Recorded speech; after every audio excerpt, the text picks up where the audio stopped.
Hi, I'm Nan Sterman with A Growing Passion, and I am standing here with my old friend, Ed Laivo, who is Sales and Marketing Manager at Four Winds Growers up in Winters, California. We've been shooting a segment for our upcoming episode on citrus. And Ed, what I want to talk to you about is growing citrus. I get questions about this all the time. I want to hear it from you. This is a beautiful page mandarin, right? This is a new variety you're really excited about. Why are you so excited about it? Because it's absolutely wonderful. Flavor-wise, it's just, mandarins are just terrific. This is the top of terrific. The top of terrific. This is really little. It's in a 5-gallon? This is a 5-gallon container, correct? How tall will this grow? Any size that you like. Okay, if I don't prune it, what size would it grow to? Well, this is on semi-dwarfing rootstock, so it'd probably get up to about 10 feet at 10 tops. feet. Okay, 10 feet and maybe 8 feet wide, or maybe sure. 10 feet wide? Sure. Okay, but we can prune it to keep it smaller if we want. Please do. Okay, when does the fruit ripen? This is a page. This ripens late February, starts around late February. Okay, so let's talk about growing this plant. Let's talk about growing it in the ground. Okay. I'm going to pick a spot that has full sun, 6 hours plus. 6 hours plus, correct. What about soil? Well, you want good draining soil. I mean, citrus really requires good draining soil. So, yeah, do a soil test to make sure that your soil drains well. The real good way to do that is dig a hole, okay, about, say, 18 inches deep and maybe about 12 inches across. So a minor hole. And then fill it with water and then let it drain. Then fill it again. Again, right. So the second filling, that's the one you want to time. Okay. And basically, if it takes longer than, say, 4 hours, 5 hours, you probably have a drainage issue. And you more than likely would be better off if you elevated your planting. Get your planting up above the soil line. Meaning mounding the soil. Mounding's good. If you want to mound, you want a 12-inch mound, you're going to have an 18-inch mound at least to start out with. Or I could grow it in a container with the soil mixture of my choice, right? Right. I like specific soil mixes. I'm very particular about what soil mixes I like to recommend. Like what you'll see in the Four Winds soil mix is you'll see a lot of organic matter. There's a lot of organic matter, but a lot of particle size, large particle size. And see, that's what I like. I like a lot of porosity in the soil. So, and the other thing too that is really important is I like an acid potting mix. So a potting mix that you'd use for azaleas, camellias, rhododendrons is probably more suited for... Or for blueberries? Or for blueberries, as a matter of fact. And then also, I like another thing, and that's called core. And core, to me, is just one of the most important things that you can add to a potting soil. I like it in the chunked form. Okay, so core is actually from the coconut husk. Sure. Right, it's the byproduct from coconut, and so it's a coconut husk. Correct. And it's something that you can find in the nursery, usually in a block, and if you drop it in water, it goes and expands. Yeah, you bet, and it's wonderful stuff. And you add about an eighth to your total volume. That's all you need. You mix it in real good. And basically, if you're using the chunked core, it'll add pore space, and at the same time, it'll absorb water and hold it in suspension until the soil around it dries out, and then it releases the water. So it becomes just this wonderful tool to combat, that big D word, drought. So all you're talking about is drainage and water moving through, water being held in. And porosity. Porosity. So we're going to dig a hole for this plant. We're going to dig a hole about the same depth, maybe an inch or two deeper, and maybe 1.5 times as wide. We're doing this in the ground now. Sure, okay, in the ground. And are we amending the soil? Yeah, I'm not big on amendments either. Okay, it's fine with me. Native soil to me is what the plant's going to have to live in. You create too much of a great hole, and a lot of times the plant is basically going to live in that great hole and not going to put roots anywhere else. So I'd much rather see the native soil used, and I like to dig a hole in a cone shape. Put the plant down right into the center of the cone, and then pile the soil up, of course, to the soil line in the container. Right, so it's not any deeper and it's not any shallower. Not any deeper. Are we putting any fertilizer in the bottom? No. Okay, no, straight native soil. Everything on top, okay? So for me, it's all about mulch. And for initial plantings, it's really cool to put down a layer of compost and then a layer of mulch on top of that. You're talking on the soil surface? On the soil surface, after you plant it. But we're keeping it all the compost and mulch about this far away from the trunk because we don't want it to touch the trunk, correct? Sure, Nan.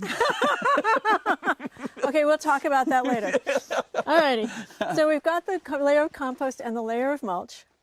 as I'm refilling that hole after I've got the plant in place, am I putting dampened soil back in? Am I wetting the soil as I put it back in? What am I doing there to make sure the soil stays wet around the root ball? If your soil's hard to get moist, then yeah, sure, you can add moisture to the soil that you're putting back into the hole. I think that's probably not a bad idea at all. And then once the hole is filled and the soil is at the level of the root ball, then we're going to run water so that we settle all the soil around the root ball, right? And then it's done. We're planted. Now what? What's the long-term care? Well, I mean, first irrigation. Yes. I mean, and if I'm going to, I love Netafim, and I love to use Netafim. Okay, so stop for a second. Netafim is the brand name is one of the brand names for inline drip. It's half-inch long tubing that has emitters inside the tubing. Correct. Right? And we make a circle around.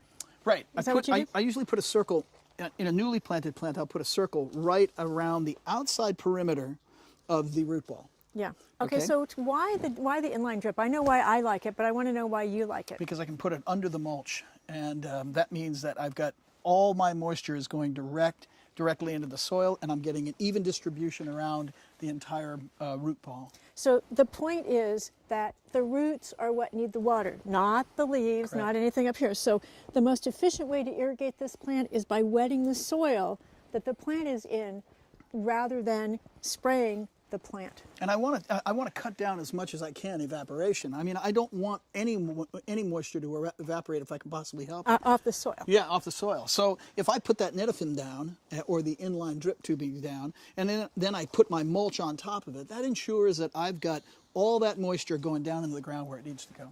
And how often are you going to water? That all depends. I mean, I think the most important thing that you do when you're becoming acquainted with your planting is determine what your saturation level is with your irrigation system. So you really have to test yourself to determine how you keep your plant saturated and how much moisture it takes to do that relative to the type of soil that you have. Let's say I say, okay, I'm going to run my drip for, let's say an hour. Let's say I'm going to wait a week. Then I'm going to come back just before I run it an hour again, and I'm going to test to see what my soil moisture is like now. In other words, is it damp or is it not damp? Right. And you're going to use this moisture sensor? You know, when I'm first doing it, I'll use this moisture sensor, but I'll also take and get myself a trowel and dig down and take a look, because you really want to become familiar with how effective your irrigation system is. It's important, because remember, once you put down that mulch, yeah, you're not going to see it. You're not going to see it. But when you say effective, what do you mean? Well, I mean, these should never ever be wet. Okay, they should always almost dry out in between waterings. You know, this is a plant that can take a certain amount of drought. To be exact, it'll appreciate it. And so, drying out in between waterings, that doesn't mean bone dry. That means, you know, when you touch that soil, you can almost see that there's still moisture in the soil, but you really can't feel it. It's not really there. But we do want the water to go all the way down. Yes, we do. Okay, so that's the duration, and now you're talking about the frequency. Correct. Okay, Correct. so we want to water it when it's almost bone dry, but not quite bone dry. Correct. And what about fertilizer? Well, again, you know, these are acid-loving plants, and our California conditions so often are so alkaline. Our water, when we're watering them, they're very alkaline. Our fertilizers, in many cases, are alkaline. The best thing you can do is get yourself an Azalea camellia rhododendron food and feed it with an Azalea camellia rhododendron food. Follow the directions on the label in terms of frequency, or what's the frequency? Well, in the ground, and organic. I mean, I really like organic, you know, fertilizer for citrus, and not for the reason you'd think. And all the tests that I've done with organic and conventional foods, what I found for consistency is that both in container growing and in the ground, I get more consistent response from organic feeding than I do from conventional feeding, and more forgiving as well. Quarterly applications for fertilizer is usually what I do for containers. Okay, in the ground, I may fertilize maybe once a year. Really? Yeah. That infrequently? It depends. Here's the thing. I'm not a big believer in fertilizer for the sake of fertilizer. What do you fertilize then for? I fertilize in a container because when you're raising container citrus, it's like raising fish. You know, they depend on the feed for you, you know.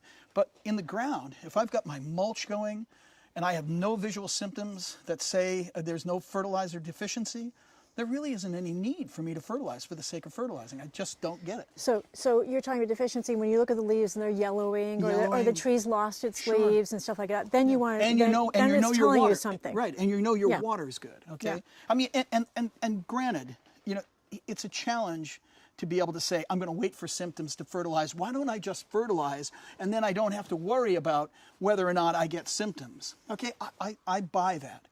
But if you ask me how often I fertilize, I have to tell you that it's relative to what I see. And what I find is that citrus is very accommodating, and it doesn't need a heck of a lot of fertilizer.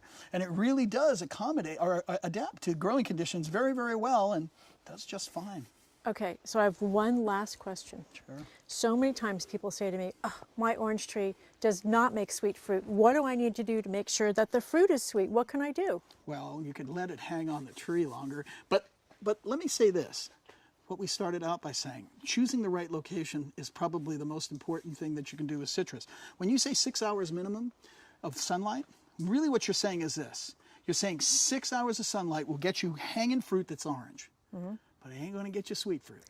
Because it needs more heat and bet. more sunlight You bet. to ripen. That's so important. So when people say, so what I always say to people is, if your oranges are sour, you're picking them too early. That's one possibility. Okay. The other possibility is, how much sunlight is that plant getting? That's a very good point. I'll remember that. Yeah, if it's not getting, you know, especially in oranges, if it's not getting a full day's worth of sun, more than likely it's not going to get that full quality that you would want. And what reason would you grow a citrus at home, or any fruit for that matter, than to get the best possible quality that you can? I think that is a great point, and thank you so much, Ed. You've really helped a lot. You're very welcome.